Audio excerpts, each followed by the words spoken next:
Hello everyone, मैं दीक्षा। स्वागत है आपका आपके एक यूट्यूब चैनल में। दृष्टि 2024 को कंप्लीट किया जा रहा है, जिसके अंतर्गत देखा जाए तो हमने इसके मेजर टॉपिक राष्ट्रीय परिदृश्य, अंतर्राष्ट्रीय परिदृश्य और इसके साथ ही आपका आर्थिक परिदृश्य को कंप्लीट किया। प्रत्येक परिदृश्य के इसमें दो दो लेक्चर रहे हैं, जिसमें आपके पहला लेक्चर जो रहा है वह राष्ट्रीय परिदृश्य का और दूसरा भी लेक्चर आपका राष्ट्रीय परिदृश्य का रहा है। इस तरीके से आपके 6 लेक्चर उसमें हुए हैं और अभी आपका वैज्ञानिक परिदृश्य चल रहा है, जिसके अंतर्गत आपका एक लेक्चर प्रोवाइड कर दिया गया है, जिसके अंतर्गत इसमें देखा जाए तो आपका वैज्ञानिक परिदृश्य के अंतर्गत टोटल 5 मेजर टॉपिक थे। इन 5 मेजर टॉपिक के अंतर्गत हमने 2 मेजर टॉपिक आपके कंप्लीट कर लिए हैं, जैसे कि आपके अद्यतन खगोलीय गतिविधियां जो है इन टॉपिक को कवर किया गया है, जिसके अंतर्गत आपके चंद्रयान 4 मिशन को मंजूरी, भारतीय अंतरिक्ष स्टेशन, वीनस ऑर्बिटर मिशन और अगली पीढ़ी के उपग्रह प्रक्षेपण यान को कंप्लीट किया। फिर दूसरा टॉपिक आता है जैसे अद्यतन तकनीक और प्रौद्योगिकी, जो कि भारत का 24वां परमाणु ऊर्जा संयंत्र है। एरावत भारत का द्रुतगम सुपर कंप्यूटर है। तो ये दो टॉपिक जो थे, इनको हमने एक जो इसके पहले का जो लेक्चर कंप्लीट किया गया उसके अंतर्गत पूरा किया हुआ है। अब आज जो हमारे टॉपिक रहेंगे वह रहेगा शरीर विषयक वैज्ञानिक गतिविधियां। फिर दूसरा आएगा अद्यतन पर्यावरण विज्ञान और तीसरा आएगा रक्षा विज्ञान। तो इस तरीके से देखा जाए तो हमारे ये 3 मेजर टॉपिक है। इसके साथ ही हमारा वैज्ञानिक परिदृश्य का जो टॉपिक है वो कंप्लीट हो जाएगा। चलिए तो इस टॉपिक की शुरुआत करते हैं, जिसमें हमारा जो टॉपिक आता है शरीर एवं स्वास्थ्य विषयक वैज्ञानिक गतिविधियों के बारे में। तो इसमें हमारा जो टॉपिक है, टॉपिक की शुरुआत करने के पहले आपको बता दें कि आपने अगर इस सेशन को आपने इस चैनल को सब्सक्राइब नहीं किया है तो चैनल को सब्सक्राइब करें, वीडियो को लाइक करें और इस सेशन को ज्यादा से ज्यादा शेयर करें। शरीर एवं स्वास्थ्य विषयक वैज्ञानिक गतिविधियों में हमारा पहला टॉपिक आता है कि एमबीए बीएन एम पॉक्स का पहला टीका। तो इस टीके के बारे में तो 13 सितंबर 2024 को डब्ल्यूएचओ ने वैक्सो में एम पॉक्स से निपटने के पहले टीके का प्रयोग को मंजूरी प्रदान की गई है। तो किसके द्वारा ये टीके की मंजूरी प्रदान की गई है? विश्व स्वास्थ्य संगठन के द्वारा। और यह अफ्रीका और उसके आसपास के क्षेत्रों में एमपॉक्स से निपटने की दिशा में एक महत्वपूर्ण कदम है, जो कि इस टीके का नाम है एमबीए बीएन। इसका टीके का नाम है और ये ऐसा पहला टीका है जिसे डब्ल्यूएचओ की पूर्व योग्यता सूची में शामिल किया गया है। तो ये जो डब्ल्यूएचओ की पूर्व योग्यता सूची है, तो इसके अंतर्गत इस टीके को शामिल किया गया और इसका जो निर्माण है वह डेनमार्क स्थित बवेरियन नॉर्डिक एएस नामक कंपनी के द्वारा किया गया। तो इस तरीके से देखा जाए तो ये एमबीए बीएन का एमपॉक्स का पहला टीका निर्मित किया गया है, जो डब्ल्यूएचओ के द्वारा किया गया और इसे डेनमार्क स्थित बवेरियन नॉर्डिक के द्वारा कंपनी के द्वारा इसे निर्मित किया गया। अब आता है कि इस टीके के बारे में जान लेते हैं कि इसकी क्या खासियत है। यह टीका जो है एक तरीके से गैर प्रतिकृति यानी कि नॉन रेप्लिकेटिव टीका है, जिसका जो अमेरिका, स्विट्जरलैंड, सिंगापुर, कनाडा, यूरोपीय संघ और यूके ने मंजूरी प्रदान की है। इस टीके को अमेरिकी सरकार के सहयोग से चेचक के टीके के रूप में विकसित किया गया है और इसमें दो टीके हैं, जिसमें 18 वर्ष से अधिक आयु के लोगों को इंजेक्शन के माध्यम से दिया जाता है और इस टीके की खुराक 4 सप्ताह के अंतराल पर ही लगाई जाती है। तो इस टीके की एक क्राइटेरिया होता है कि उसे 4 सप्ताह के अंतर्गत लगाना होता है। और अभी देखा जाए तो इसमें यह प्रभावशीलता, इसकी जो अनुमानित प्रभावशीलता है वो 82% रही है और इसमें लोगों की रक्षा करने में जो अनुमानित रूप से रहा है वह 76% रहा है।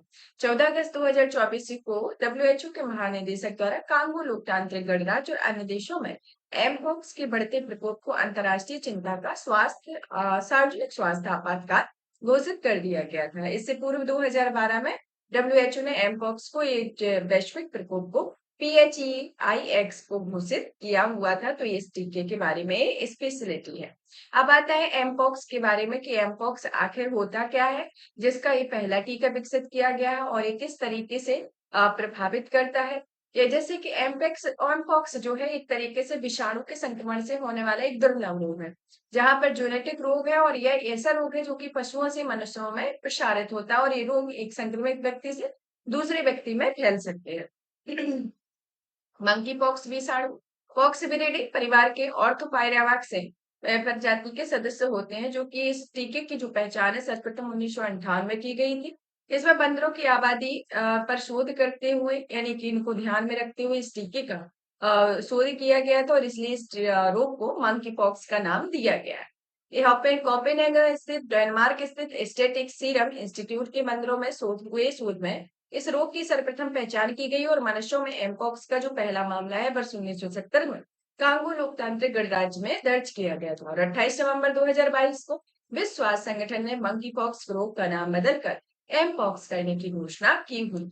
तो ये जो मंकी पॉक्स था उसी का नाम बदलकर एम पॉक्स कर दिया गया है। तो इस तरीके की ये एम पॉक्स के बारे में आता है। अब आता है कि हैजा का एक दूसरा नया टीका विकसित किया गया है, जैसे हिलकॉल कहा गया है। यह जो टीका है इसे 27 अगस्त 2024 को भारत बायोटेक इंटरनेशनल लिमिटेड ने हैजा की एक नई टीके की लॉन्च किया है।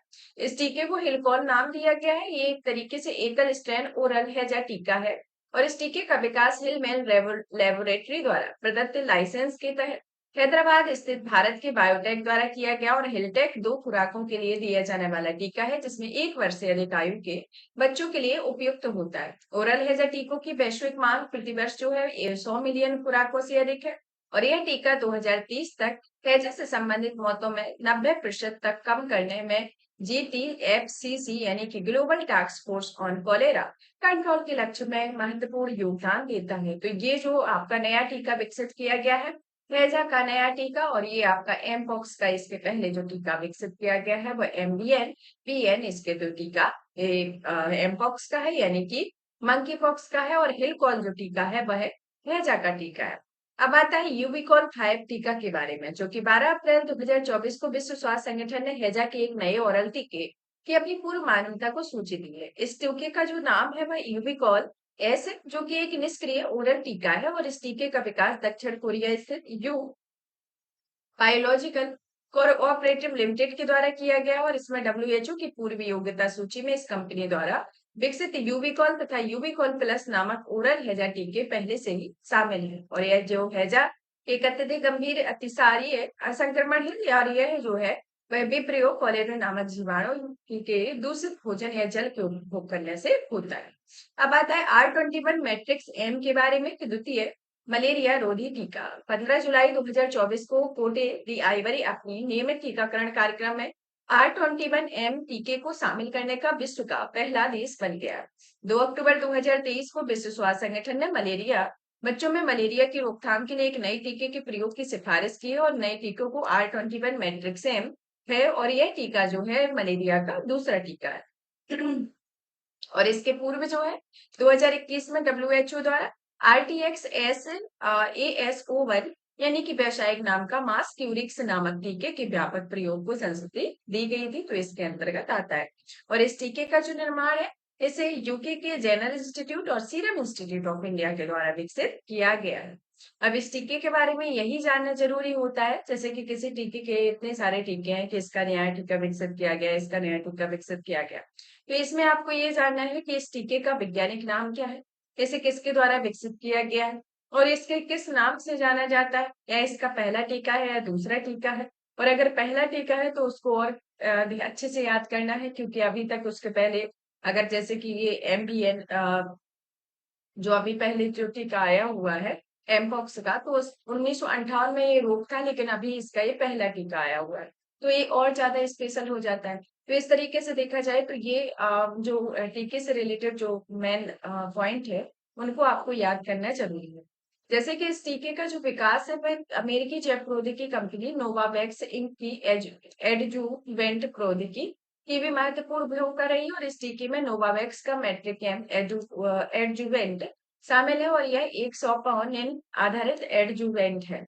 यह सेपानिन आमतौर पर चिली में पाए जाने वाला क्विलाइजा सेपुनिया या सौंफ पेड़ में प्राकृतिक रूप से पाए जाने वाले यौगिक होते हैं, जो कि अद्वितीय भौतिक गुण इनके अंतर्गत होते हैं। और WHO ने R21 मैट्रिक्स एम टीके को पूर्व योग्यता टीके की सूची में शामिल किया हुआ है, इसके अंतर्गत आता है।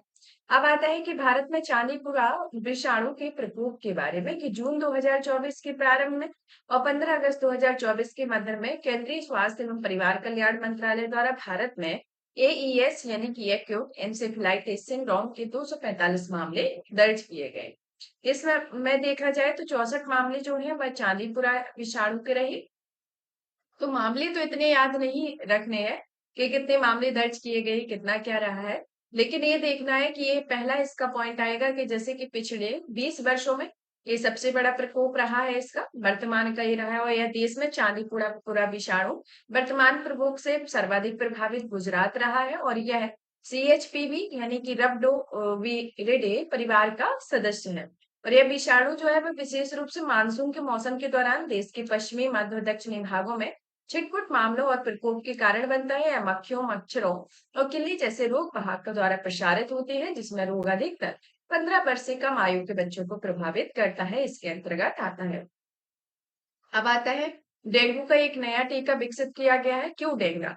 तो क्यों डेंगा के बारे में जानते हैं कि इसे 10 मई 2024 को विश्व स्वास्थ्य संगठन के द्वारा इस नए टीके को अपनी पूरी योग्यता सूची में शामिल किया गया है। इस टीके का नाम क्यों डेंगा है, जो इस टीके को टेक 003 के नाम से जाना जाता है। यह WHO के लाइसेंस प्राप्त करने वाला यह डेंगू का दूसरा टीका है और इस टीके को जापान स्थित टोकेडा फार्मास्यूटिकल कंपनी लिमिटेड द्वारा विकसित किया गया है और यह एक तरीके से जीवित छिड़ित टीका है। और इस प्रकार का टीका विषाणु के जीवित परंतु दुर्बल रूप के रूप में निर्मित किया गया और WHO ने डेंगू के उच्च प्रकोप और संचरण तीव्रता वाले क्षेत्रों में 6 से 16 वर्ष आयु के बच्चों में टीके 003 के प्रयोग की सिफारिश की है। और इस टीके के अंतर्गत देखा जाए तो 2 खुराकें दिए जाने की सिफारिश की गई है। इस टीके में 3 माह का अंतराल होता है और ये WHO ने डेंगू के डेक्वेक्सिया नामक टीके को लाइसेंस प्रदान किया गया है। और डेक्वेक्सिया जो है वह CYD-TDV के नाम से भी इसे जाना जाता है और यह इसका विकास फ्रांस के सनोफी फास्चर के द्वारा किया गया है। तो इस डेंगू के टीके के बारे में ये प्रमुख स्पेशलिटी आती है।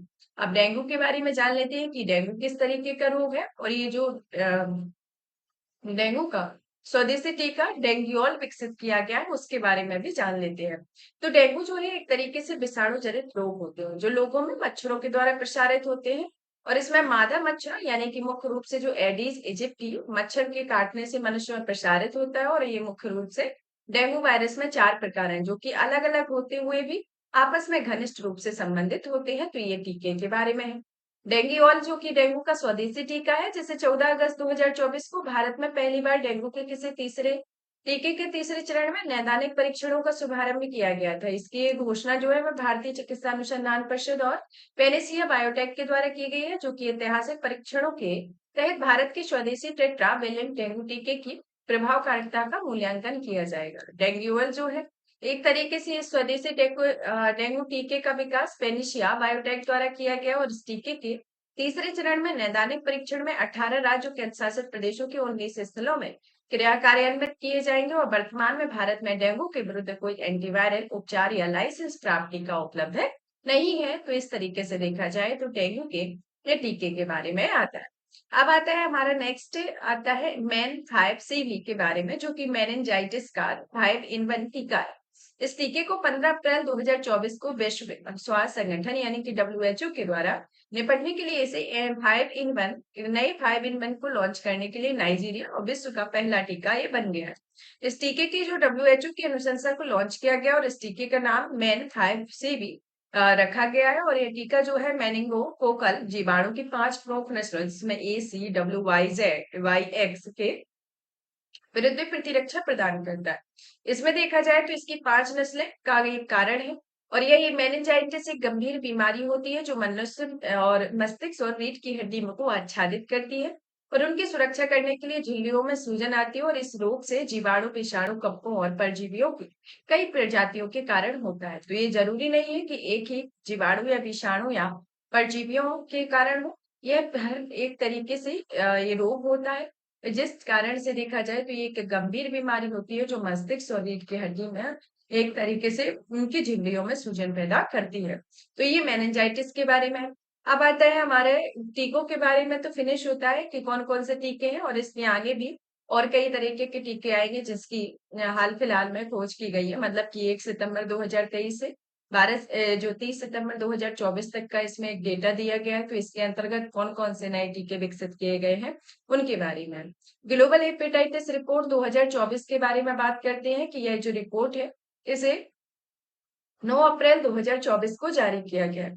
यह रिपोर्ट निम्न और मध्य आय वाले देशों में पहुंच के लिए कार्यवाही के विषय पर ध्यान केंद्रित करने के लिए तैयार किया गया है। यह रिपोर्ट विश्व भर में 187 देशों में हेपेटाइटिस के मामले और आवश्यक वायरल हेपेटाइटिस सेवाओं की कवरेज पर नवीनतम अनुमान प्रस्तुत करती है। वर्ष 2024 में प्रकाशित यह रिपोर्ट वायरल हेपेटाइटिस महामारी विज्ञान सेवा कवरेज और उत्पाद पहुंच पर विश्व स्वास्थ्य संगठन की पहली समेकित रिपोर्ट है। 2022 में वायरल हेपेटाइटिस से लगभग 1.3 मिलियन लोगों की मृत्यु हुई है, जो तपेदिक में होने वाली मौतों की संख्या में लगभग बराबर है। वर्ष 2022 में कोविड-19 के बाद वायरल हेपेटाइटिस तथा तपेदिक विश्व में संचारी रोगों से होने वाली मृत्यु का दूसरा सबसे प्रमुख कारण रहा है। 10 देश वायरल हेपेटाइटिस बी तथा सी के लगभग 2/3 वैश्विक मामलों में उत्तरदायी होते हैं और इसमें 10 सदस्य देशों जिसमें चीन, Bharat, Indonesia, Nigeria, Pakistan, Ethiopia, Bangladesh, Vietnam, Philippines और रूस संघ इसके अंतर्गत शामिल होते हैं। और वर्ष 2022 में हेपेटाइटिस बी के 50% वैश्विक मामलों में 3 देश चीन, भारत, इंडोनेशिया उत्तरदायी होते हैं और हेपेटाइटिस सी के 50% वैश्विक मामलों में 6 देशों यथा चीन, भारत, इंडोनेशिया, पाकिस्तान, रूसी संघ और यूरोपीय संयुक्त राज्य अमेरिका एक उत्तरदायी होता है। तो इस तरीके से देखा जाए तो हेपेटाइटिस के बारे में ये रिपोर्ट दी गई है। और इसका पहला हेपेटाइटिस ए का जो टीका है वह हेविशियोर है, जिसे 19 जनवरी 2024 को इंडियन इम्यूनोलॉजिकल लिमिटेड के भारत का पहला पूर्ण रूप से स्वदेशी हेपेटाइटिस ए का टीका लॉन्च किया गया और इस टीके को हेविशियोर के नाम से जाना जाता है। हेपेटाइटिस ए एक अत्यधिक संक्रमणकारी असंक्रामक बीमारी होती है जो हेपेटाइटिस ए के विषाणु के कारण होती है और 5 सितंबर 2024 को इंडियन न्यूमोलॉजिकल लिमिटेड ने हेविशियोर टीके की बाल चिकित्सा खुराक को लॉन्च किया हुआ है। तो इसके अंतर्गत आता है डब्ल्यूएचओ द्वारा सराहे का अनावरण के बारे में कि 2 अप्रैल 2024 को डब्ल्यूएचओ द्वारा एआई संचालित डिजिटल स्वास्थ्य प्रोमोटर सराहे का अनावरण किया। डब्ल्यूएचओ की ये पहली डिजिटल प्रोमोटर है। सराय जो है पूर्ण रूप से smart AI resource assistant for health होता है। यह लोगों को स्वस्थ जीवन जीने में मदद करने के लिए जनरेटिव एआई का उपयोग करता है। इससे लोगों को उनके स्वास्थ्य एवं कल्याण की मात्रा में स्थितम बनाने में मदद करने के लिए प्रमुख स्वास्थ्य विषय जानकारी प्रदान करने के लिए प्रशिक्षित किया गया है। सराय जो है वह कैंसर, हृदय रोग, फेफड़ों की बीमारी और मधुमेह सहित कुछ प्रमुख वैश्विक खतरों की बेहतर समझ विकसित करने के लिए सहायक और सक्षम होता है। और सराय जो है एक तरीके से डिजिटल स्वास्थ्य प्रमोटर होते हैं जो वीडियो या टेक्स्ट के माध्यम से 8 भाषाओं में 24/7 उपलब्ध कराते हैं। मतलब कि 24/7 समय पर ये उपलब्ध होते हैं, मतलब कि हमेशा ये उपलब्ध होते हैं। इंडिया टीबी रिपोर्ट 2024 के बारे में मार्च 2024 को केंद्रीय स्वास्थ्य मंत्रालय ने परिवार स्वास्थ्य कल्याण मंत्रालय ने इंडिया टीबी रिपोर्ट 2024 जारी की हुई है। टीबी रिपोर्ट जो है इसमें तपेदिक क्षय रोग के मामले में इस रोग के उन्मूलन की दिशा में हुई प्रगति के संदर्भ में आंकड़े जारी करता है। भारत में टीबी के मामलों की दर वर्ष 2015 में 237 प्रति लाख जनसंख्या से घटकर वर्ष 2022 में 199 प्रति लाख जनसंख्या हो गई है और मृत्यु दर जो है 2015 में 28 प्रति लाख जनसंख्या से घटकर वर्ष 2022 में 23 प्रति लाख जनसंख्या हो गई है। केंद्र सरकार ने भारत में टीबी के उन्मूलन के लिए राष्ट्रीय रणनीतिक योजना 2017 से 25 को शुरुआत की है, जिसका उद्देश्य वर्ष 2025 तक भारत में टीबी उन्मूलन हेतु कार्य योजना तैयार करना है और इसमें भारत सहित राष्ट्र सतत विकास लक्ष्यों के लिए एक हस्ताक्षरकर्ता के रूप में वर्ष 2030 तक एसडीजी समय सीमा से 5 साल पहले और वर्ष 2025 तक एनटीबी के लक्ष्यों को प्राप्त करने के लिए प्रतिबद्ध होता है। तो इसके अंतर्गत आता है इंडिया टीबी रिपोर्ट 2024 है, जिसे स्वास्थ्य एवं परिवार कल्याण मंत्रालय के द्वारा जारी किया गया है।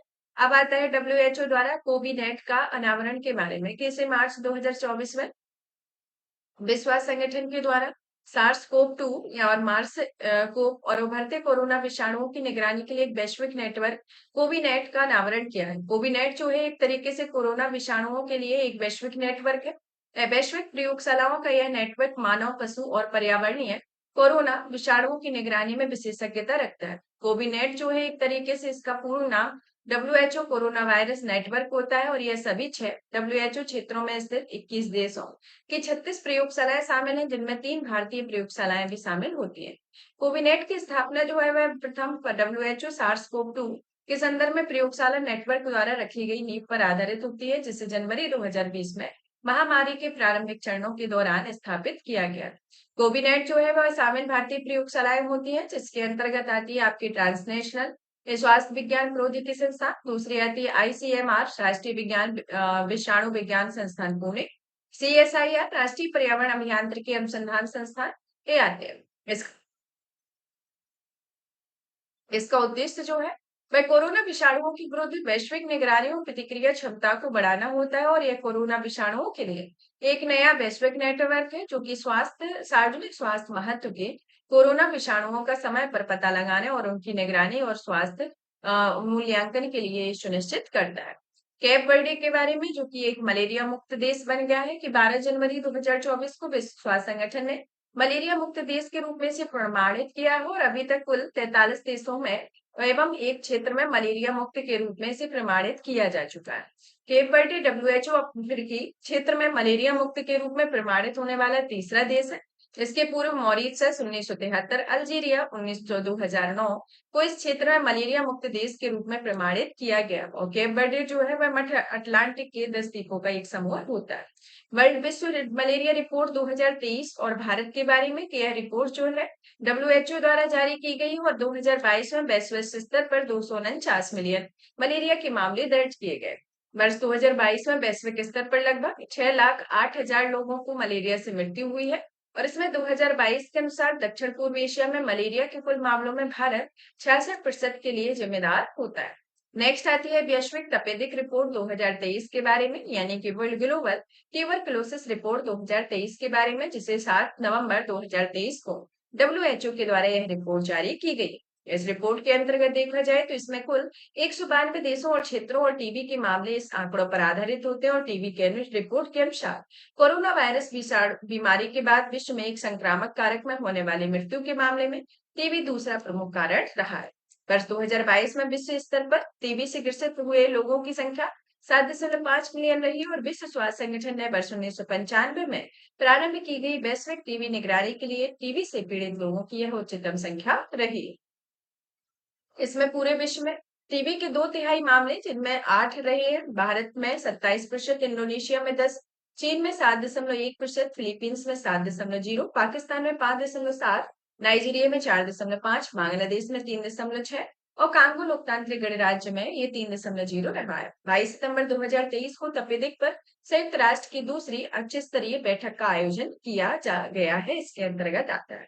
अब आता है कि 9 सितंबर 2022 को भारत की राष्ट्रपति द्रौपदी मुर्मू के द्वारा प्रधानमंत्री टीबी मुक्त भारत अभियान का शुभारंभ किया गया था और भारत सरकार द्वारा 2025 तक टीबी उन्मूलन का लक्ष्य निर्धारित किया गया है, जो कि टीबी के वैश्विक लक्ष्य वर्ष 2030 में से भी 5 वर्ष से कम होता है। और टीबी के बारे में देखा तो इसका अभिप्राय टीबी को समाप्त करना होता है, यानी कि नी एंड 6 टीबी से संबंधित होता है और इसमें भारतीय पोल्ट्री क्षेत्र एवियन इन्फ्लुएंजा से मुक्त हुआ है। इसके बारे में जान लेते हैं कि 13 अक्टूबर 2023 को पेरिस, यानी कि फ्रांस स्थित विश्व पशु स्वास्थ्य संगठन द्वारा भारतीय पोल्ट्री क्षेत्र में अत्यधिक रोगजनक एवियन इन्फ्लुएंजा से मुक्त होने की भारत 100 घोषणा को मंजूरी प्रदान की गई।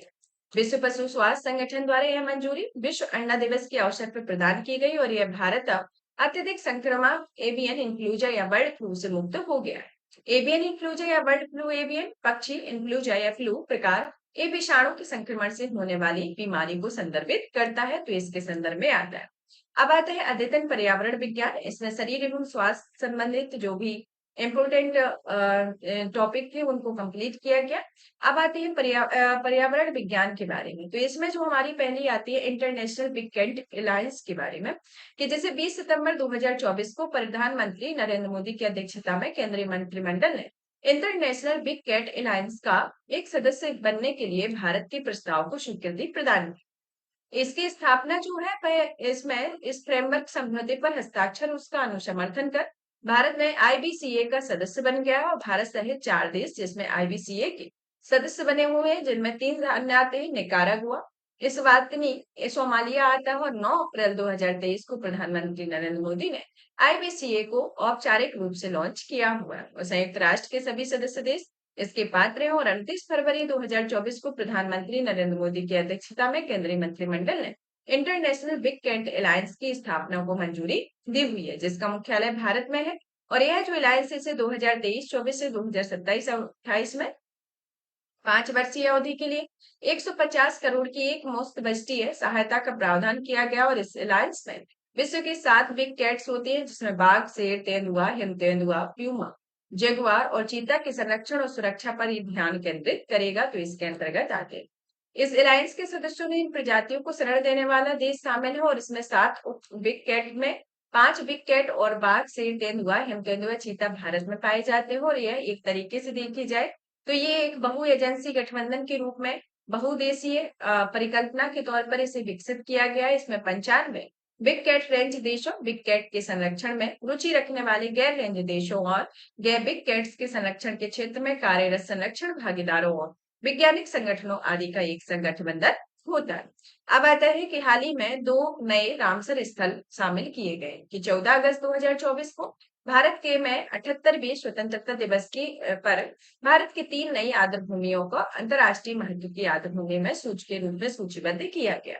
रामसर स्थलों की कुल संख्या जो है प्रेजेंट में बढ़कर 85 हो गई है और इन स्थलों में कुल देखा जाए तो 13,58,066 हेक्टेयर क्षेत्र आच्छादित और इसमें 3 नई आर्द्रभूमियां रामसर स्थल का दर्जा प्रदान है, जिसमें नच रायण पक्षी अभ्यारण्य, दूसरी आती है काजू बेली पक्षी अभ्यारण्य और तीसरी आती है तवा जलाशय। तो इस तरीके से देखा जाए तो इसमें कुल 3 आर्द्रभूमियां आती है जिनको भी शामिल किया गया है। इनमें देखा जाए तो नजरायण पक्षी अभ्यारण्य और काजू बेली पक्षी अभ्यारण्य जो है वह तमिलनाडु में है, जबकि तवा जलाशय जो है मध्य प्रदेश में स्थित है। तमिलनाडु में अभी तक जिस तरीके से शुरुआत से अभी तक जो आर्द्रभूमि रही है उसमें टोटल 18 रामसर स्थल इसके अंतर्गत शामिल हो गए हैं और इस दृष्टि से उत्तर प्रदेश में 10 स्थल जो रहे हैं वह दूसरे स्थान पर है। 2014 से 2024 की अवधि के दौरान रामसर स्थलों की जो सूची में भारत में 59 नई आर्द्रभूमियों को शामिल किया गया। तो ये 2024 से 2014 यानी कि 10 साल के अंतराल में 59 नई आर्द्रभूमियों को शामिल किया गया है।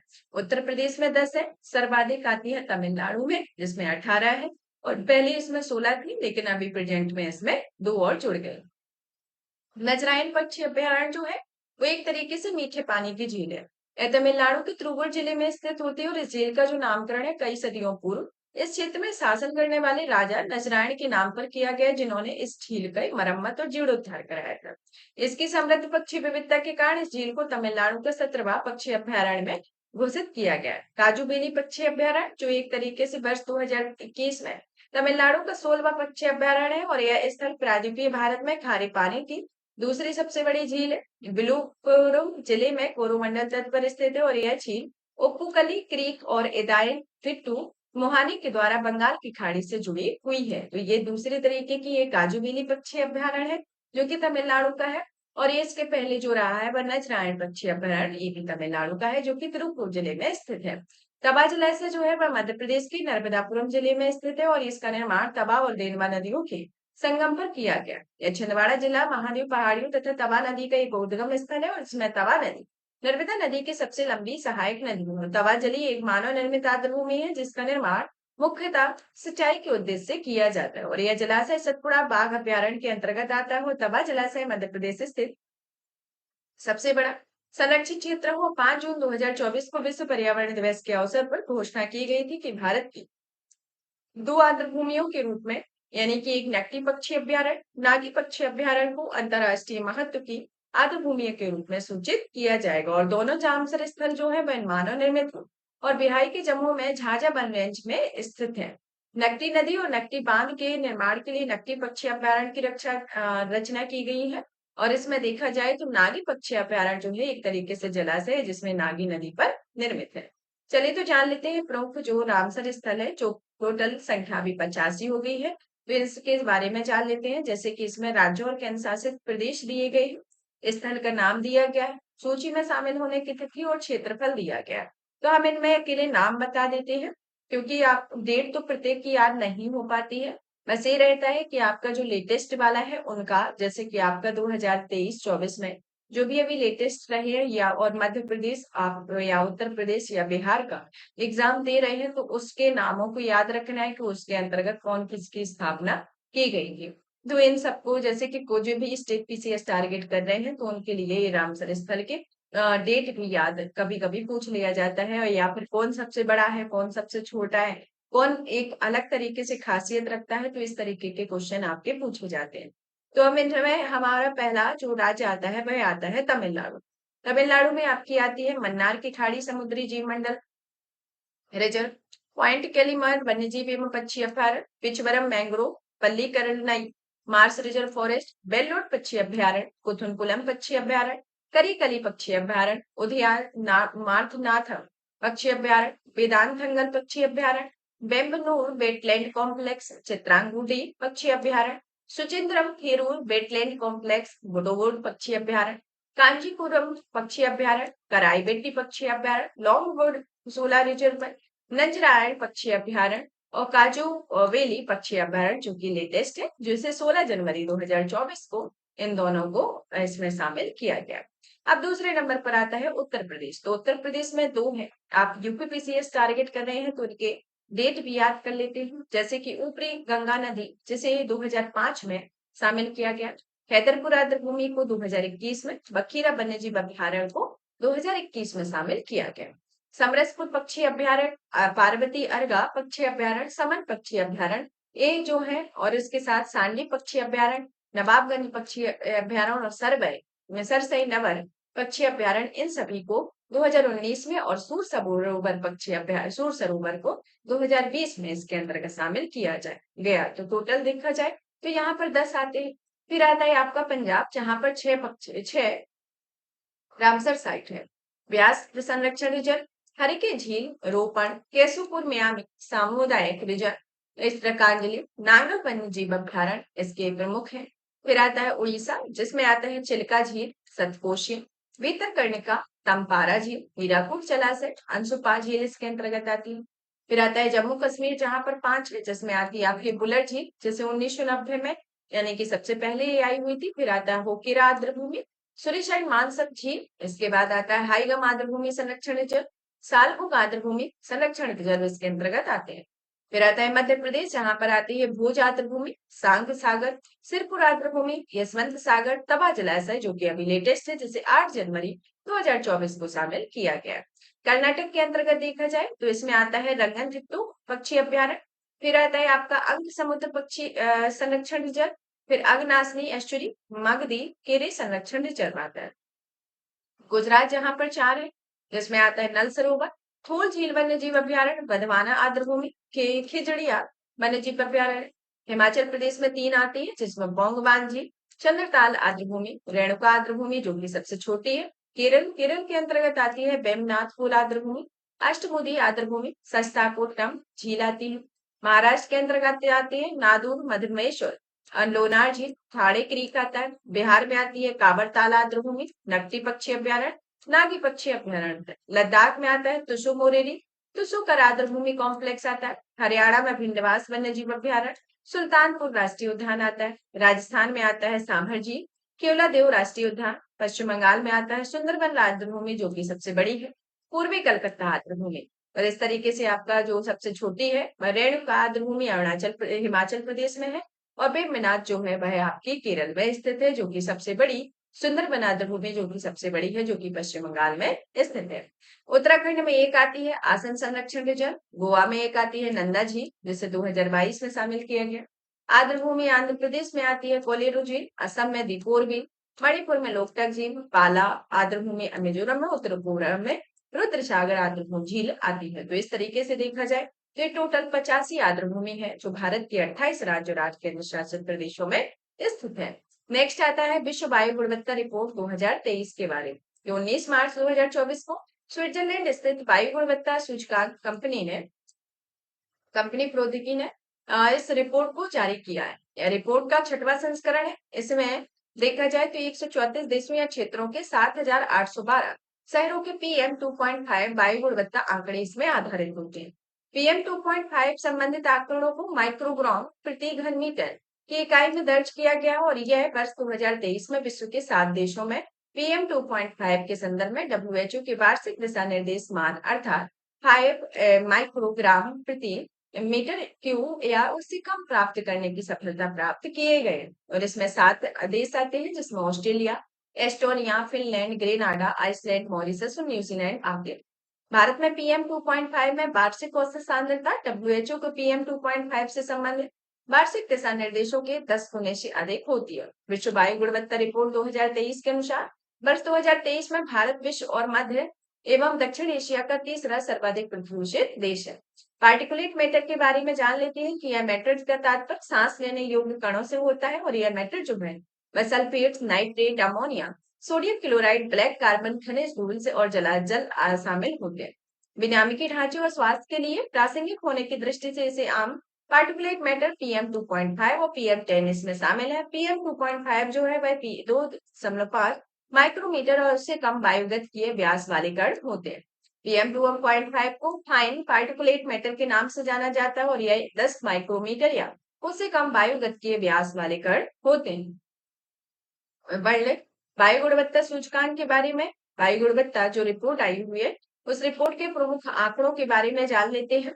इस रिपोर्ट में पहला तो आता है कि जो भारत में मतलब कि विश्व में जो देश है जिसमें आपका बांग्लादेश पहले नंबर पर, जहां पर औसत वार्षिक साक्षरता दी गई है 79.9, Pakistan 73.7, Bharat 54.4, Tajikistan 49.0, Burkina Faso 46.6 आता है।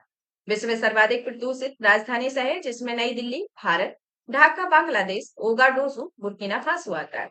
आइसोफोट की नई प्रजाति का नामकरण किया गया है इसके बारे में कि हाल ही में शोधकर्ताओं द्वारा कोल्लम केरल तट पर गहरे समुद्र में आइसोपोड की एक नई प्रजाति खोजी गई है।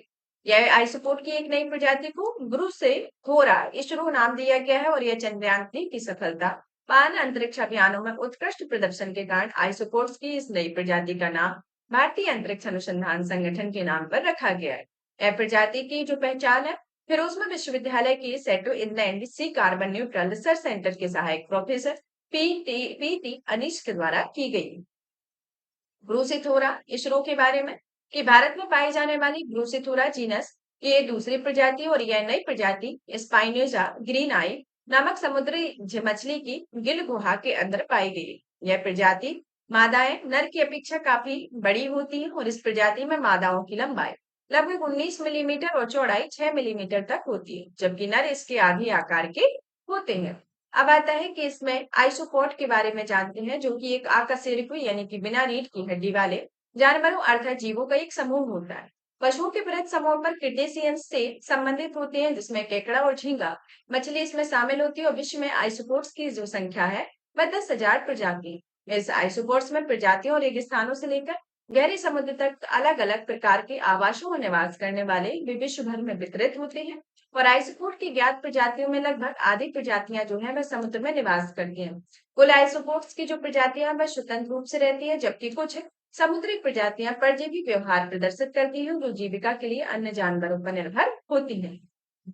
भारत में तेंदुआ की स्थिति रिपोर्ट 2022 के बारे में जिसे 29 फरवरी 2024 को केंद्रीय पर्यावरण वन एवं जलवायु परिवर्तन मंत्री भूपेंद्र यादव द्वारा भारत में तेंदुआ स्थिति रिपोर्ट 2022 जारी की गई है।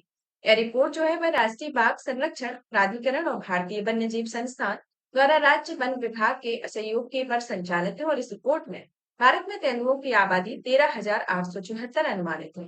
मध्य प्रदेश में तेंदुओं की आबादी सर्वाधिक है यानी कि 3,907 है। इसके बाद महाराष्ट्र का स्थान आता है जहां पर 1,985, कर्नाटक में फिर आता है जिसमें 1,879, इसके बाद तमिलनाडु जहां पर 1,070 का स्थान आता है और 2022 में उत्तर प्रदेश में तेंदुओं की आबादी 371 दर्ज की गई और भारतीय तेंदुआ का वैज्ञानिक नाम पैंथेरा पार्ट्स फ्यूक्सा रहा है और भारतीय तेंदुआ भारत के अलावा नेपाल, भूटान और पाकिस्तान के कुछ भागों में पाया जाता है। भारत में हिंद उद्योग की स्थिति 2023 के बारे में जान लेते हैं कि ये जो है इन्हें 23 जनवरी 2024 को केंद्रीय पर्यावरण वन एवं जलवायु परिवर्तन मंत्रालय द्वारा भारत में तेंदुओं की स्थिति रिपोर्ट 2023 को जारी किया गया। इसे snow leopard population assessment in India के कार्यक्रम के तहत भारत में हिमतेंदुओं की संख्या का प्रथम एवं संपूर्ण मूल्यांकन है और इस रिपोर्ट में भारत में हिमतेंदुओं की अनुमानित संख्या 718 दर्ज की गई है। भारत में हिमतेंदुओं की संख्या के बारे में जिसमें आपका लद्दाख में 477 जो कि सर्वाधिक है, इसके बाद उत्तराखंड का स्थान आता है, इसके बाद हिमाचल प्रदेश, फिर अरुणाचल प्रदेश, फिर सिक्किम, फिर जम्मू कश्मीर। तो टोटल देखा जाए 718 हिमतेंदुओं की संख्या इसके अंतर्गत अनुमानित होती है। मध्य एवं दक्षिण एशिया के पहाड़ी क्षेत्र की निवासी हिमतेंदुआ निम्न 12 देशों में है जिसमें अफगानिस्तान, भूटान, चीन, Bharat, Kazakhstan, Kyrgyzstan, Mongolia, Nepal, Pakistan, रूस, ताजिकिस्तान और उज्बेकिस्तान है। इसका वैज्ञानिक नाम पैंथोरा अंसिया और आईयूसीएन की संकटग्रस्त प्रजातियों की लाल सूची में इसे सुभेद्य के रूप में वर्गीकृत किया गया है। इसमें केंद्र सरकार द्वारा हेमतेंदु और उसके आवास के संरक्षण हेतु वर्ष 2009 में प्रोजेक्ट स्नो लेपर्ड को लॉन्च किया गया। खेलो इंडिया शीतकालीन खेल 2024 का शुभारंभ एक हेमतेंदु को ही घोषित किया गया है। और इस शुभंकर को सीन ए सीन नाम दिया गया है, जिसका अर्थ सान होता है। इसे प्रति वर्ष 23 अक्टूबर को अंतर्राष्ट्रीय हिमतौंदिया दिवस के तौर पर मनाया जाता है।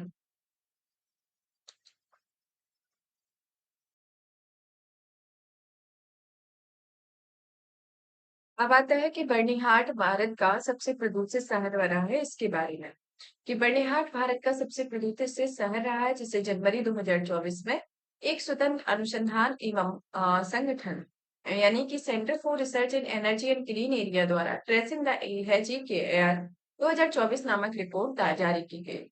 इस रिपोर्ट में वायु प्रदूषण के स्तर में कटौती करने के लिए राष्ट्रीय स्वच्छ वायु कार्यक्रम के कार्यान्वयन और प्रगति का आकलन करती है, और इसमें रिपोर्ट में 227 शहरों को शामिल किया गया, जिनके 2023 में 75% से अधिक दिनों में वायु गुणवत्ता संबंधी आंकड़े इसमें उपलब्ध है। और PM10 स्तरों के संदर्भ में बर्निहाट वर्ष 2023 में भारत का सर्वश्रेष्ठ प्रदूषित शहर बना है, जो कि मेघालय में स्थित है।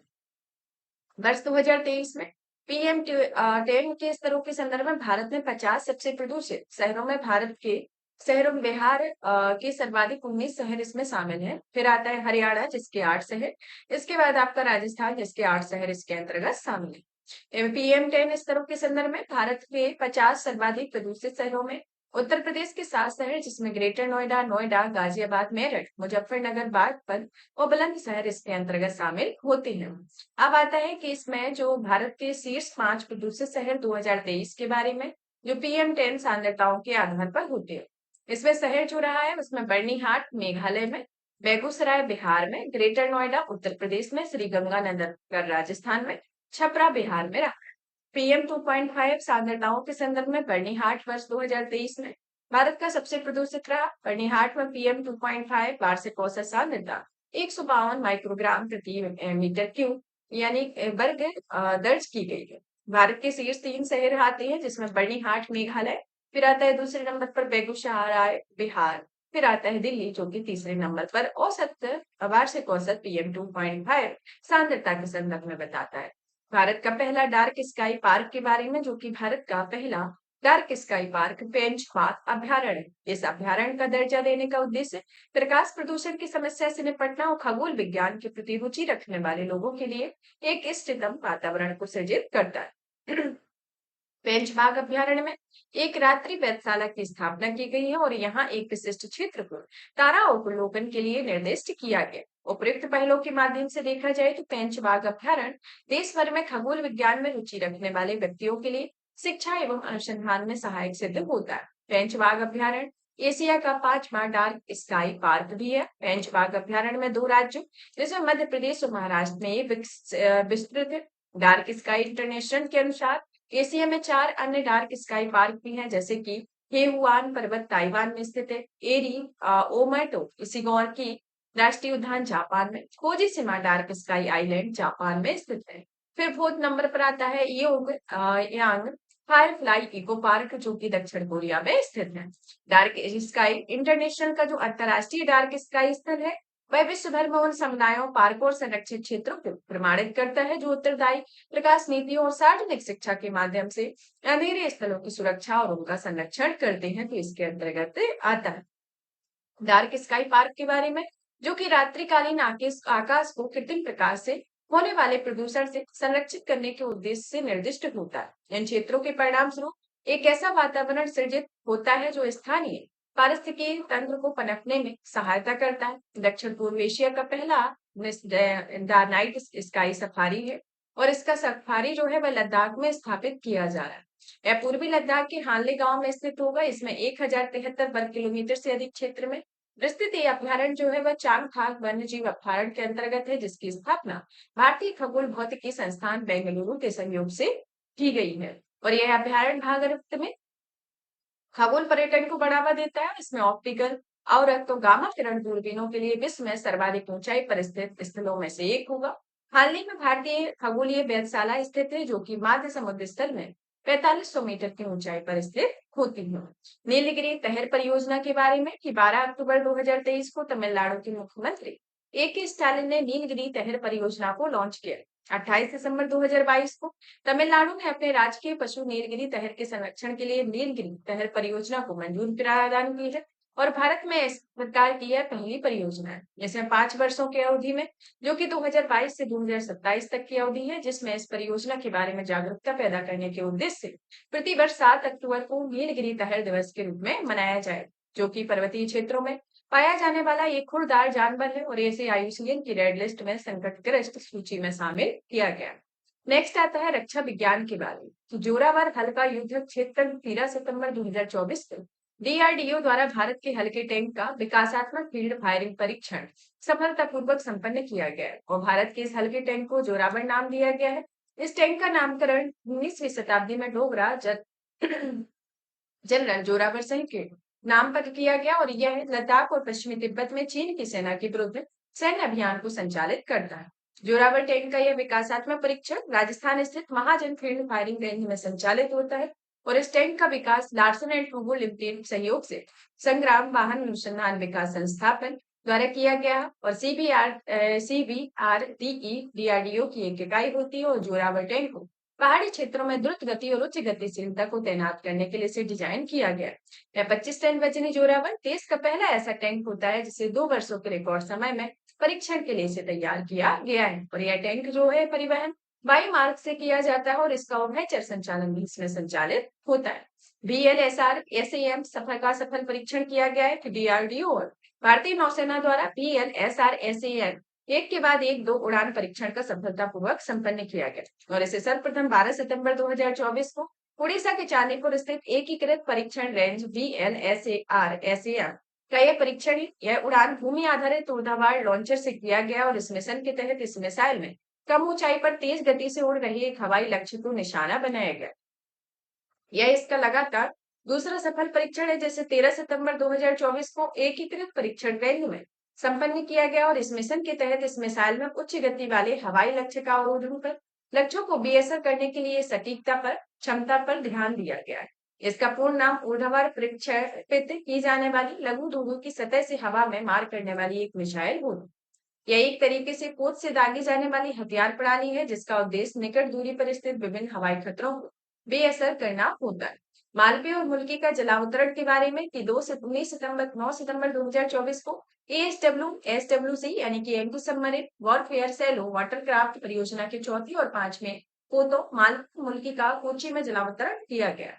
यह परियोजना जो है वह सभी पोतों को कोची से प्राइवेट लिमिटेड द्वारा निर्मित और विकसित की जा रही है और 30 अप्रैल 2019 को केंद्रीय रक्षा मंत्रालय और कोचीन शिपयार्ड लिमिटेड के मध्य में पनडुब्बी रोधी वितरक क्षमता वाले और उथले जल के संचालन करने में सक्षम 8 पोतों के निर्माण हेतु अनुबंध पर हस्ताक्षर किए गए। इस श्रेणी को माहे श्रेणी के पोतों के नाम से जाना जाता है और यह श्रेणी जो है वह स्वदेशी रूप से विकसित अंतर्जलीय सेंसरों से लैस होती है। यह पोत तटीय जलों में पनडुब्बी रोधी अभियानों को संचालित करने में सक्षम है। इसमें कम तीव्रता के समुद्री संचालनों और खदान को बिछाने के लिए संचालन में सक्षम है। माहे श्रेणी में एसडब्ल्यूसी पोतों का नाम भारत के रणनीतिक महत्व के बंदरगाहों के नाम पर रखा गया है और यह प्रथम 3 पोतों माहे मालवान और मांगरों का जलावतरण जो है वह 30 नवंबर 2023 को किया गया और माहे श्रेणी में पोत अधिकतम 25 नॉटिकल नॉट की गति प्राप्त करने में सक्षम है और ये पोत 80% से अधिक स्वदेशी सामग्री द्वारा विकसित किए गए। अग्नि 4 के सफल परीक्षण के बारे में जिसे उड़ीसा के चांदीपुर स्थित एकीकृत परीक्षण रेंज ने अग्नि 4 का मिसाइल का सफल परीक्षण किया। यह परीक्षण सामरिक बल कमान के तत्वाधान में आयोजित है। अग्नि 4 मध्यम दूरी की बैलिस्टिक मिसाइल और यह तकनीक जो है 20 मीटर और इसका वजन 17 टन है। सतह से सतह में मार करने वाली मिसाइल की मारक क्षमता इसमें लगभग 4000 किलोमीटर है। यह मिसाइल ठोस ईंधन प्रौद्योगिकी द्वारा संचालित होती है।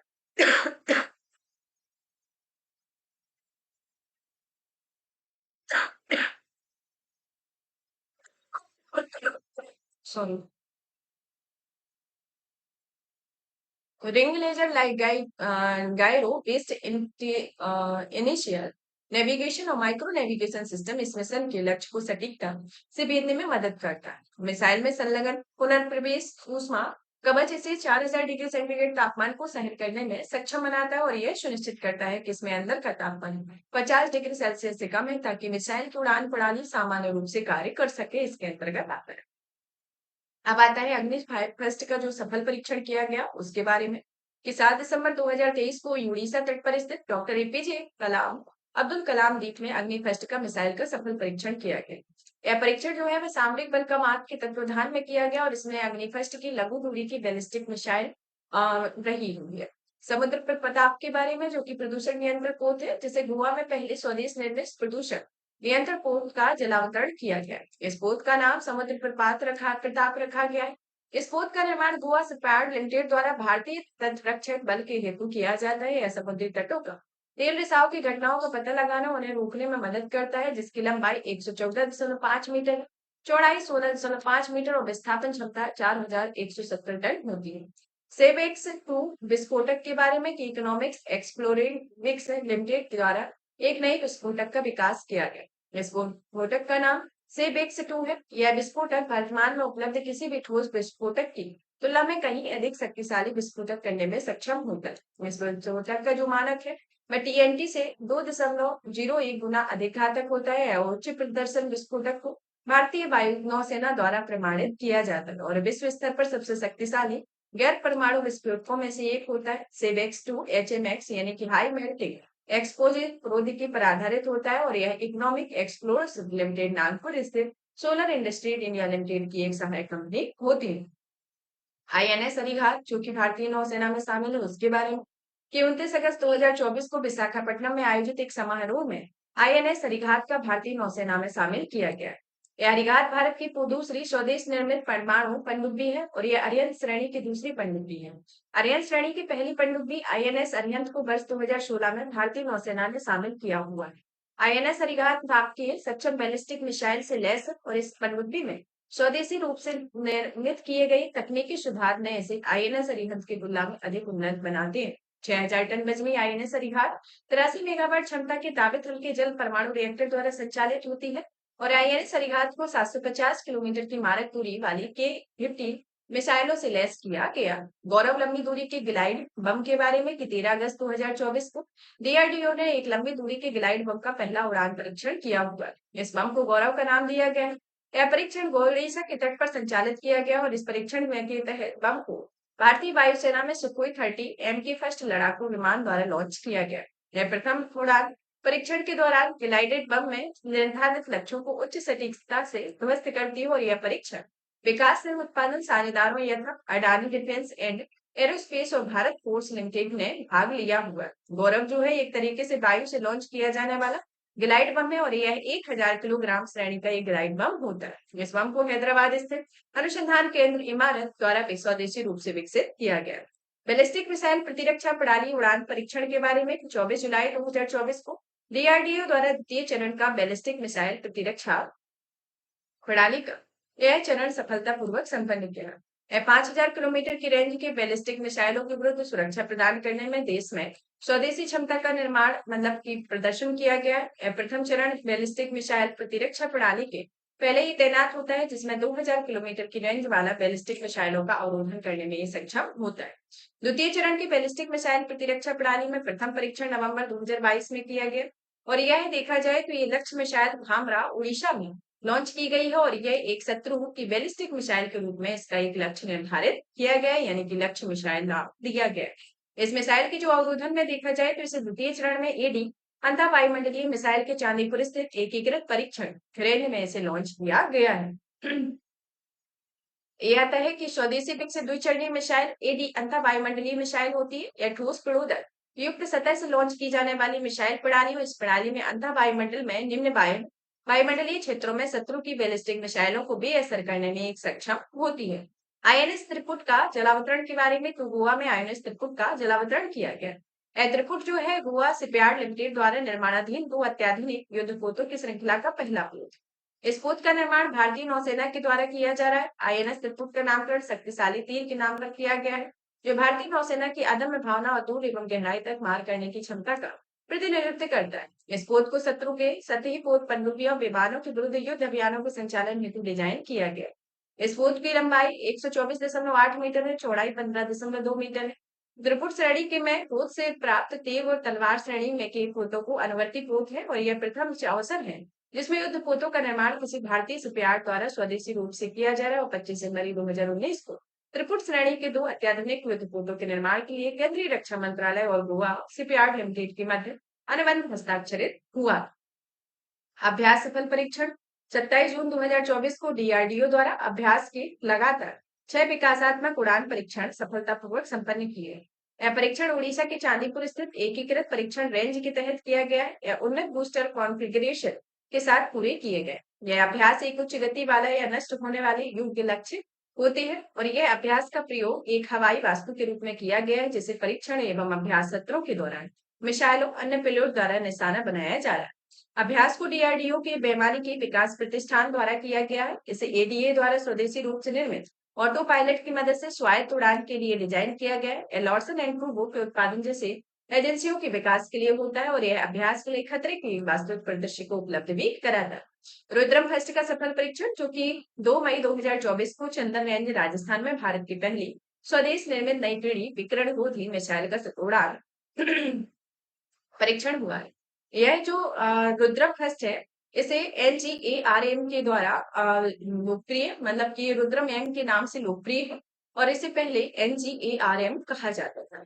ये इस मिशन को डीआरडीओ द्वारा विभिन्न प्रयोगशालाओं भारतीय वायु सेना की इकाई हिंदुस्तान एरोनॉटिक्स लिमिटेड नासिक और एमएसक्यूए यानी कि missile system quality assurance agency CEMILAC centre for military airworthiness and certification जैसे गुणवत्ता आश्वासन एवं प्रमाणन एजेंसियों ने भाग लिया है।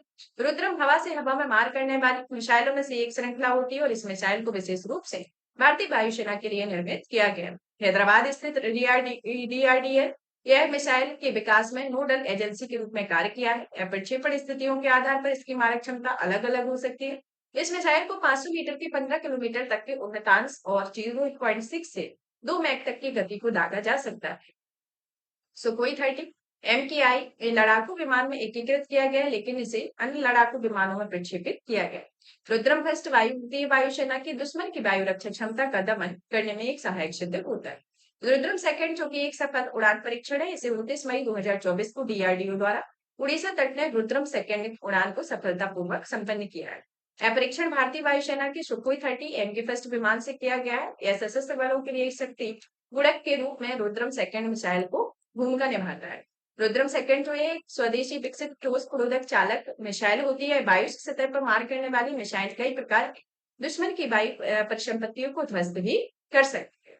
अब आता है फिलीपींस को ब्रह्मोस की आपूर्ति के बारे में। 19 अप्रैल 2024 को भारत ने फिलीपींस में ब्रह्मोस सुपरसोनिक क्रूज मिसाइल की पहली खेप सौंप दी है। फिलीपींस सुपरसोनिक क्रूज मिसाइल की प्रणाली को प्राप्त करने वाला पहला विदेशी राष्ट्र बन गया है और भारतीय वायुसेना ने C-17 ग्लोबमास्टर परिवहन विमान द्वारा ब्रह्मोस मिसाइल और लॉन्चरों की आपूर्ति फिलीपींस को हो गई। जनवरी 2022 के अनुबंध के तहत भारत द्वारा फिलीपींस को ब्रह्मोस मिसाइल की 3 बेटियों और उनके प्रशिक्षकों को संबंधित उपकरणों की आपूर्ति की जा रही है और फिलीपींस को नौसेना की तटीय रक्षा रेजिमेंट ब्रह्मोस मिसाइल की प्रणालियों की प्राथमिक उपयोगकर्ता होगी। 28 जनवरी 2022 को BrahMos air space private limited Philippines के राष्ट्रीय रक्षा विभाग के साथ ब्रह्मोस सुपरसोनिक क्रूज मिसाइल के तट आधारित पोत रोधी संस्करण की आपूर्ति के लिए अनुबंध हस्ताक्षरित किया गया। ब्रह्मोस मिसाइल भारत में डीआरडीओ और रूस के एनपीओ मैसिनो स्टोरियोनिया के मध्य एक संयुक्त उद्यम का परिणाम होता है। इस मिसाइल का नाम भारत की ब्रह्मपुत्र रूस की मस्कवा नदी के नाम पर रखा गया है। इस मिसाइल को पनडुब्बी पोतों विमानों और सतह आधारित प्लेटफॉर्म में लॉन्च किया जा सकता है। अग्नि प्राइम के सफल परीक्षण के बारे में कि 3 अप्रैल 2024 को नई पीढ़ी की बैलिस्टिक मिसाइल अग्नि प्राइम का उड़ान का सफल परीक्षण किया गया। यह परीक्षण सामरिक बल कमान और डीआरडीओ का संचालित किया गया। यह परीक्षण ओडिशा स्थित एपीजे अब्दुल कलाम द्वीप से किया गया और इस मिसाइल का नाम प्रथम परीक्षण जून 2021 को किया गया। अग्नि प्राइम अग्नि श्रेणी में सतह से सतह पर मार करने वाली मिसाइलों का एक अत्याधुनिक संस्करण है और इसकी मारक क्षमता 1000 से 2000 किलोमीटर तक होती है। एक स्तरीकृत मिसाइल होती है जिसे रोड या रेल प्लेटफॉर्म में लॉन्च किया जाता है। यह ठोस प्रतिरोधक द्विचरणीय मिसाइल है जिसका वजन 23 से 25 टन होता है। FWD-200B जो कि भारत का पहला स्वदेशी बम्बरसक यूएवी है।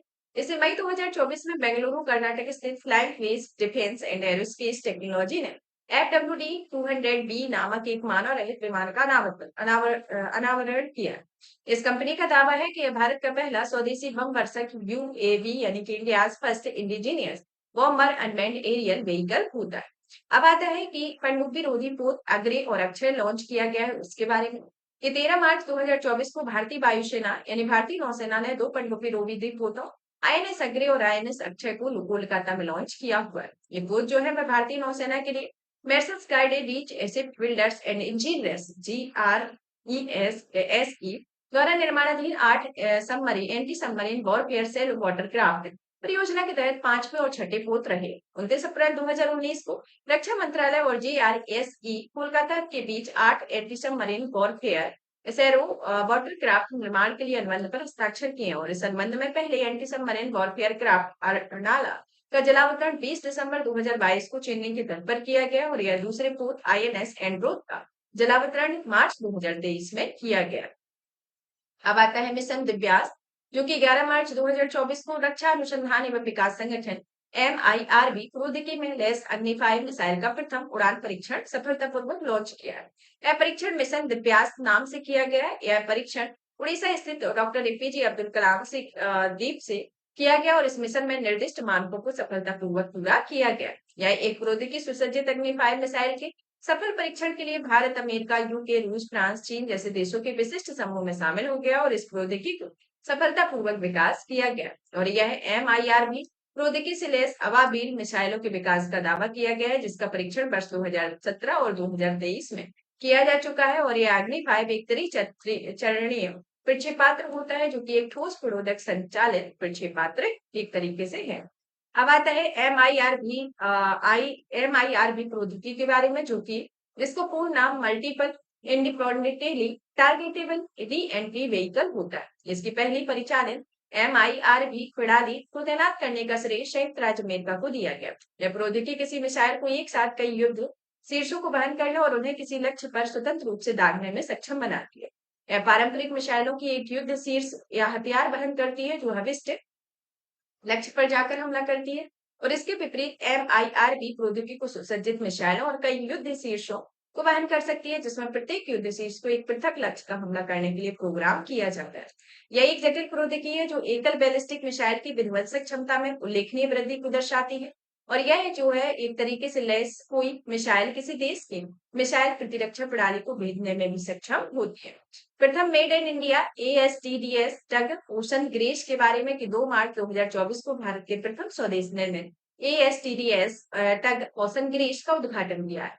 यह ग्रेस जो है वह एक 60T बोलार्ड पुल टग है। यह बड़े पोतों को खींचने वाली छोटी नाव को लगभग 45 करोड़ रुपए की लागत से निर्मित करता है। केंद्रीय पत्तन पोत परिवहन एवं जलमार्ग के तहत कोचिन शिपयार्ड लिमिटेड द्वारा निर्मित और विकसित किया गया। यह टग जो है एक प्रकार का विशेष पोत या नाव होते हैं जिन्हें अन्य बड़े पोत को बंदरगाहों के अंदर और बाहर ले जाने के लिए मदद किया जाता है। ग्रीन टग ट्रांजिशन प्रोग्राम के बारे में, यह जो प्रोग्राम है इसे केंद्रीय पत्तन पोत एवं परिवहन एवं जलमार्ग द्वारा green tug transition programme launch किया गया है। यह प्रोग्राम जो है वह देश में कार्य करने वाले सभी टग बोटों को मेथनॉल, अमोनिया, हाइड्रोजन जैसे गैर जीवाश्म ईंधनों से चलने वाले ग्रीन हाइब्रिड टग में बदला जाता है और इसका लक्ष्य 2030 तक सभी टगों में कम से कम 50% का ग्रीन टग में परिवर्तित करना होता है। स्केजी परियोजना प्रथम तेल टैंकर पोत स्वर्ण सिंधु का शुभारंभ की, जैसे 2 मार्च 2024 को प्रधानमंत्री नरेंद्र मोदी द्वारा कृष्णा गोदावरी बेसिन स्थित KG DWN 98/2 ब्लॉक में सबसे पहले कच्चे तेल वाहक पोत स्वर्ण सिंधु को हरी झंडी दिखाकर रवाना किया। यह जो है इसे 9 मार्च 2024 को बेंगलुरु स्थित Mangaluru refinery and petrochemical limited पहुंचा हुआ है और इसमें कच्चे तेल को KG 98/2 नाम दिया गया है। निम्न सल्फर वाले स्वदेशी कच्चे तेल को MRPL में विभिन्न स्थलों और पेट्रोकेमिकल्स में रूपांतरित किया गया। स्वर्ण सिंधु जो तरीके से जिसका निर्माण 2010 में किया गया, यह भारत का एक तेल वाहक पोत है। इसकी कुल लंबाई लगभग 2228 मीटर और चौड़ाई लगभग 32 मीटर होती है। VSHO RADS का सफल उड़ान परीक्षण के बारे में किसी 28 से 29 फरवरी 2024 को DRDO द्वारा VSHO RADS की 2 उड़ान परीक्षण का सफलतापूर्वक परीक्षण किया गया। यह परीक्षण जो है उड़ीसा के चांदीपुर स्थित एकीकृत परीक्षण रेंज में किया गया और यह सतत से संचालित किए जाने वाले एक सचल प्रक्षेपक होते हैं।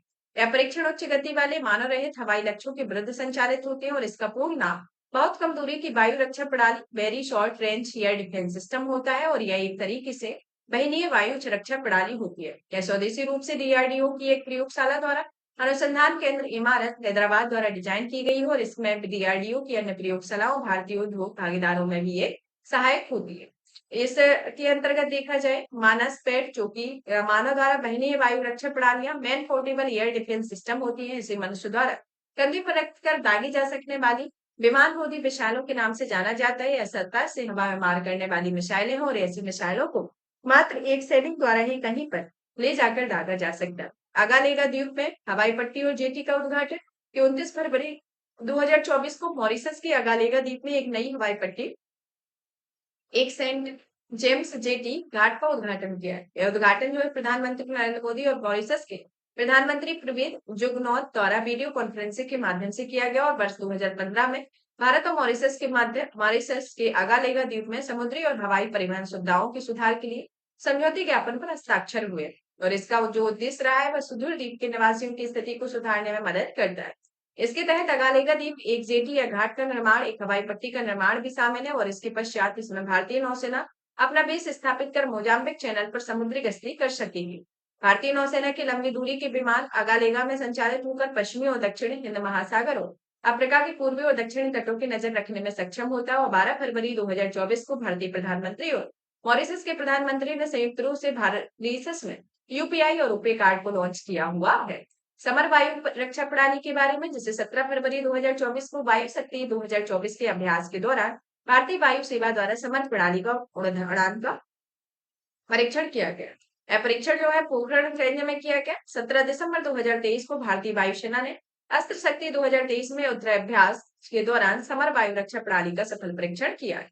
यह परीक्षण सूर्यलंका एयरफोर्स स्टेशन आंध्र प्रदेश में किया गया। यह एक कम दूरी की त्वरित प्रतिक्रिया वाली सतह से हवा में मार करने वाली मिसाइल प्रणाली है जिसकी मारक क्षमता लगभग 10 से 12 किलोमीटर है जिसका उपयोग कम उड़ान वाले हवाई लक्ष्यों के विरुद्ध किया जाता है। अब आता है कि आईएनएस संध्याक भारतीय नौसेना में शामिल हुआ है उसके बारे में कि 3 फरवरी 2024 को विशाखापट्टनम स्थित नौसेना पोतवाहन में आयोजित एक समारोह में आईएनएस संध्याक को भारतीय नौसेना में शामिल किया गया। यही एक तरीके से golden beach ship builders and engineering limited के द्वारा निर्मित यह सर्वेक्षण परियोजना में निर्मित 4 पोतों की श्रृंखला का एक पहला पोत है जिसके संध्याक का विशेष खोज करने वाला होता है। आईएनएस संध्याक 5 दिसंबर 2021 को जलावतरण किया गया और नौसेना में शामिल होने की तिथि 3 फरवरी 2024 है। आईएनएस निर्देशक 26 मई 2022 को, आईएनएस शिक्षक 26 नवंबर 2022 और आईएनएस संशोधक 13 जून 2023 को जलावतरण तिथि इसके अंतर्गत आती है। आईएनएस निरूपक सेवा मुक्त हुआ है उसके बारे में 29 जनवरी 2024 को विशाखापट्टनम में स्थित नौसैन्य पोतवाहन के आयोजित एक समारोह में आईएनएस निरूपक को भारतीय नौसेना में सेवा मुक्त कर दिया है। यह एक सर्वेक्षण पोत है। स्वदेशी रूप से डिजाइन एवं निर्मित इस पोत को 38 वर्षों के गौरवपूर्ण सेवा के बाद सेवा मुक्त किया गया। इस पोत को 14 अगस्त 1985 में भारतीय नौसेना में शामिल किया है। हाइड्रोग्राफी के क्षेत्र में इस योगदान के लिए वर्ष 1994, 1995, 2005, 2009 तो यह सर्वेक्षण पोत हेतु एडमिरल जल कंसल्टेंसी रोलिंग ट्रॉफी इसके अंतर्गत प्रदान की गई है। Autonomous flying wing technology demonstrator के बारे में कि हाल ही में डीआरडीओ द्वारा स्वदेशी रूप से विकसित उच्च गति वाले फ्लाइंग विंग मानव रहित विमान autonomous flying wing technology demonstrator का सफल उड़ान परीक्षण संपन्न हुआ। यह डीआरडीओ द्वारा यह उड़ान परीक्षण कर्नाटक के चित्रदुर्ग स्थित एरोनॉटिकल टेस्ट रेंज में किया गया और इस मानव रहित विमान को रक्षा अनुसंधान एवं विकास संगठन के वैमानिकी विकास प्रतिष्ठान एवं डिजाइन द्वारा विकसित किया गया। यह पहला सफल उड़ान परीक्षण जिसे 2 जुलाई 2024 में किया गया। यह जमीन पर स्थित रडारों पायलट आदि की आवश्यकता के बगैर स्वायत्त लैंडिंग करने में सक्षम होता है। आईएनएस इम्फाल भारतीय नौसेना में शामिल हुआ है। 26 दिसंबर 2023 को मुंबई स्थित नौसैनिक के पोतवाहन में आयोजित एक समारोह में भारतीय नौसैनिक पोत इम्फाल को भारतीय नौसेना में शामिल किया है। यह पहला ऐसा पोत युद्ध पोत है जिसका नाम उत्तर पूर्व के किसी शहर के नाम पर रखा गया है और यह पोत परमाणु जैविक रासायनिक युद्ध की स्थितियों में लड़ने से सुसज्जित है। एनएस इम्फाल परियोजना 15B के तहत तीसरा युद्ध पोत है और P-15B के तहत निर्मित किए गए 4 युद्ध पोतों का विवरण देख लेते हैं जिसमें INS Visakhapatnam, INS Mormugao, INS Imphal, INS Surat जो है, इनका निर्माण मझगांव डॉक शिपयार्ड लिमिटेड के द्वारा किया गया, जिसमें आईएनएस विशाखापट्टनम को 21 नवंबर 2021 को नौसेना में शामिल होने की तिथि है। आईएनएस मोरमुगवा को 18 दिसंबर 2022 को, आईएनएस इम्फाल को 26 दिसंबर 2023 को भारतीय नौसेना में शामिल होने की तिथि है। आईएनएस इम्फाल जो है वो भारतीय नौसेना में इन हाउस संगठन वॉरशिप डिजाइन ब्यूरो द्वारा इसे डिजाइन किया गया है। अब आता है पिड़लाई मिसाइल का सफल परीक्षण के बारे में कि 7 नवंबर 2023 को डीआरडीओ ने पिड़लाई मिसाइल का पिड़लाई उड़ान परीक्षण सफलतापूर्वक किया है। यह परीक्षण उड़ीसा तट स्थित एपीजे अब्दुल कलाम द्वीप से किया गया और इससे पूर्व 22-23 दिसंबर 2021 को इस मिसाइल के 2 परीक्षण संपन्न हुए हैं। यह पिड़ाई जो है एक लघु दूरी की बैलिस्टिक मिसाइल है। इसके अंतर्गत आती है, जो कि एक स्वदेश नई पीढ़ी से सतह पर मार करने वाली मिसाइल होती है। यह मिसाइल ठोस प्रोधक रॉकेट मोटर एवं कई नई प्रौद्योगिकियों को संचालित होती है और इस मिसाइल केवल पारंपरिक युद्ध शीर्ष को वहन करने के लिए डिजाइन किया गया। यह मिसाइल जो है वह मोबाइल लॉन्चर से लॉन्च की गई है। इसकी मारक दूरी 350 से 500 किलोमीटर होती है और यह मिसाइल है पृथ्वी रक्षा वाहन नामक एक बाह्य वायुमंडलीय इंटरसेप्टर मिसाइल की व्युत्पन्न की जाती है और इस मिसाइल को चीन की डांगफेंग 12 तथा रूस की 9K720 इस्कांदर मिसाइल के समतुल्य होती है, जो दोनों ही लघु दूरी की सामरिक बैलिस्टिक मिसाइलें होती हैं। अब प्रमुख अभ्यास के बारे में जान लेते हैं, क्योंकि आपका अभ्यास से रिलेटेड एक क्वेश्चन तो आता ही आता है।